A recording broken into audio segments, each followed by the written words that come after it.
مع الله في لألآت النجوم وحبك الغيوم وضوء القمر نحمدہ ونصلی علی رسول الکریم اما بعد بسم اللہ الرحمن الرحیم۔ معزز خواتین و حضرات، السلام علیکم ورحمۃ اللہ وبرکاتہ۔ میں آپ کی خدمت میں حاضر ہوں پروگرام سنہری باتوں کے ساتھ، اور آج کی اس مجلس میں آپ کے سامنے عرض کیا جائے گا کہ نماز جنازہ کے اندر کتنی چیزیں فرض ہیں۔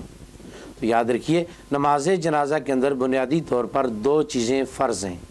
نمبر 1 قیام، نمبر 2 4 تکبیریں۔ قیام کا مطلب یہ ہے کہ جو آدمی کھڑے ہونے پر قادر ہے اس آدمی کے لیے نماز جنازہ کھڑے ہو کے پڑھنا فرض ہے، اور جو آدمی کھڑے ہونے سے معذور ہے تو وہ بیٹھ کر بھی نماز جنازہ پڑھ سکتا ہے۔ نمبر 2 4 تکبیریں۔ 4 تکبیروں کا کہنا فرض ہے، اور اس کے اندر ثنا، درود پاک اور دعا کا پڑھنا سنت ہے۔ ایک آدمی ایسا ہے کہ جو نماز جنازہ میں امام کے ساتھ تاخیر سے شریک ہوا، 1 یا 2 یا 3 اس کی تکبیریں رہ چکی ہیں۔ اب مسئلہ یہ ہے کہ وہ کس طریقے سے باقی نماز مکمل کرے گا۔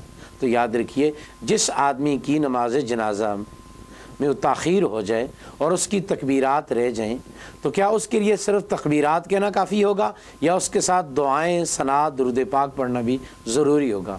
تو مسئلہ اچھی طرح سمجھ لیجئے کہ جب آدمی نماز جنازہ میں امام کے ساتھ شریک ہو گیا ہے اور کچھ اس کی نماز جنازہ نکل چکی ہے، تو امام کے سلام پھیرنے کے بعد جتنی تکبیریں اس کی رہ چکی ہیں ان کو کھڑے کھڑے فوراً کہہ دے اور اس کے بعد سلام پھیر دے۔